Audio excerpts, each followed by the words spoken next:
It's the swinging 60s. The Beatles are topping the charts, cultural revolution is in the air, and miniskirts are all the rage. Meanwhile, Sir David Jason has developed into the consummate comedic performer.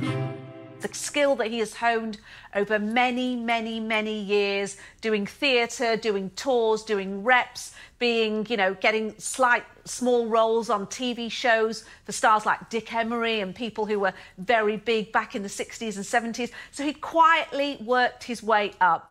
One of those roles led Sir David into the lobby of the most notorious motel in TV soapland. Crossroads was a permanent fixture on our TV screens until the late 1980s, and in its heyday, it rivaled Coronation Street in the ratings. A young David Jason checked into the soap in 1966.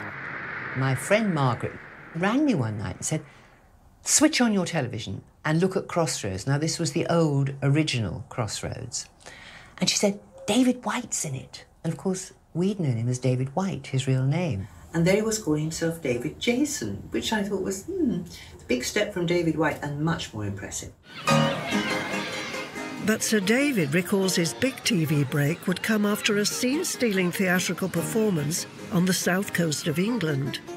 I was discovered at the end of the pier in Bournemouth, and there was this farce going on, and my character didn't come on till just after the beginning of the second act.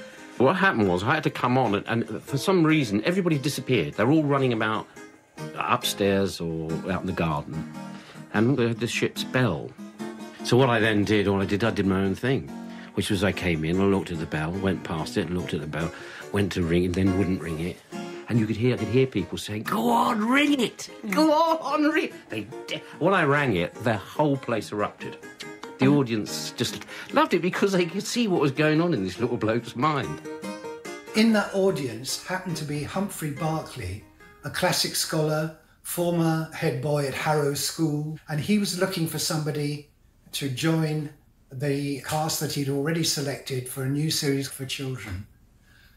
He went backstage to meet David and signed him up for Do Not Adjust Your Set. 67, becoming an instant hit. I think the first series, went out at 4:30 or something in the afternoon because it was a children's show. But I think in the second series, they started repeating them at about 7 o'clock because there were complaints from people, from companies saying that adults were hurrying home to try and catch this show because they heard it was funny or something.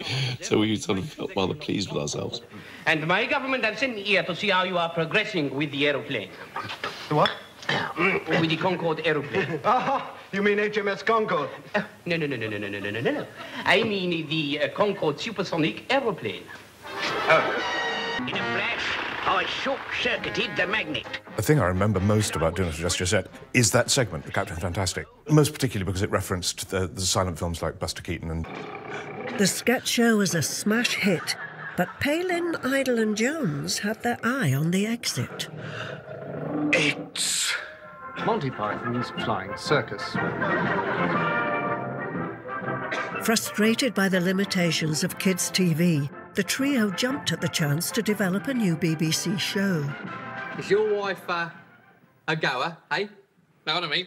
Nudge, nudge, nudge, nudge. They went on to make comedy history without Sir David Jason. Well, I wouldn't say they dumped me so much, is that they couldn't get a contract to put on the show that we were doing, which was a children's show, late at night. And they wanted to use their material for an adult audience. And when that was refused, they then said, because they were the main writers for the show, they then said, look, if you don't let us do a late-night show, we'll be moving on, which they did. But unfortunately, they didn't take me with them.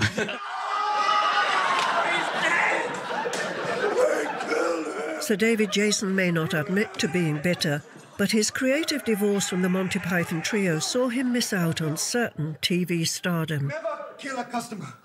There was always a little bit of disappointment that when those three main characters moved on, he basically was then looking for his next job. And he took up a whole load of jobs. He was always a bit part player or a supporting actor.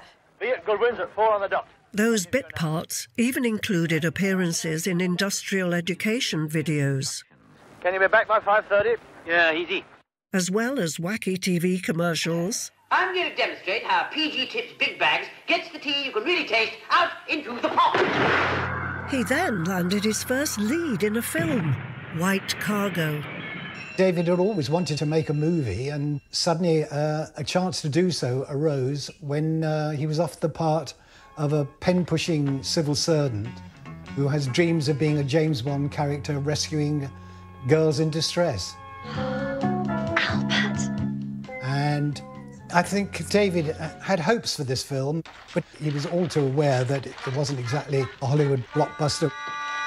You're not kidding. What's happened? I haven't got any trousers on. The feature had a paltry £80,000 budget, seeing the crew resort to borrowing film sets from other nearby movies in production. It did showcase him very well in his energetic, athletic performances. He threw himself into it wholeheartedly. You cannot fault his efforts, but as a movie, it was pretty poor. Unsurprisingly, the feature film shot in just 3 weeks was a box office flop. Will you please stand to one side? But Sir David did go on to land leading roles in a series of sitcoms, including The Top Secret Life of Edgar Briggs, A Sharp Intake of Breath, Oh, cheeky. and Lucky Fella. Each failed to land the big audiences he had craved, but in time, another comedy great would ride to Sir David Jason's rescue. Good evening, and welcome to the day after tomorrow's world. Tonight, we show you something smooth, streamlined, functional, and fast. But that's enough about me. Ronnie Barker was considered the governor in an era of TV comedy giants. Ronnie Barker was simply one of the greatest TV presences I think that Britain's ever had. We have found that the old vegetables were too small, far too small. For instance, what can I do with this carrot? Fantastic comic actor and writer, incredibly creative, and learnt really well about how to inhabit roles and make them his own. That is, of course, something that David Jason would learn. Their paths first crossed when Sir David Jason had a brief stint as, a voice of the phantom raspberry blower on The Two Ronnies. I'd worked a few times with Ronnie Barker on small shows, and where I got to know him was halfway through one of his series, which was called Hark Up Barker. He asked me if I would play the 100-year-old gardener, Dithers, the garden, which I did. And from that moment, Ronnie and I got... Duo's next partnership that would propel Sir David Jason from bit part player to centre stage in a hit 1970s sitcom. The swallows are leaving Granville, and they're leaving it on our window. Why me? Do you think I've got a natural affinity for this sort of stuff? In Granville, the hapless nephew to Barker's imperious shopkeeper, Arkwright, he found the role that would make him a star. Look at David there. Looks like a baby. I wonder what happened to my watch. Well, I haven't had it. Look, we're not discussing your problems, we're talking about my watch. I think Granville was one of those characters that you always felt, come on, answer back, come on.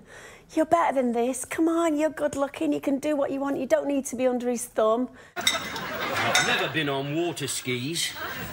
Nouvelle cuisine is an absolute mystery to me. But they needed each other, didn't they?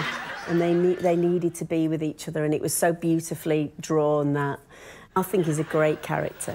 You like those, don't you? Aye, lovely. Yeah, put your money in the till. It would be a working relationship that he said defined his career.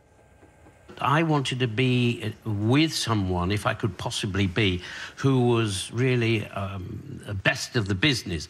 And I always likened that to the tennis players always say that if you want to up your game, you always want to play someone who's better than you. And that's what attracted me to Ronnie. I wanted to work with the best.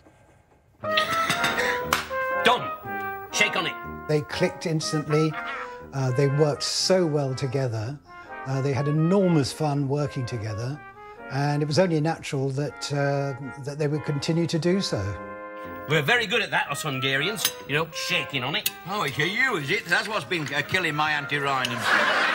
It must be brilliant, mustn't it, to meet somebody when you're that much of a comedy genius yourself, to meet another one. They're burglars. And to go, oh, my God, look at what we've got in common. You know, two meetings of the minds. It must be fantastic. Mrs. Scully said it could have been you she saw coming out of there, Margaret. You what? This place on Frith Street. Let me finish.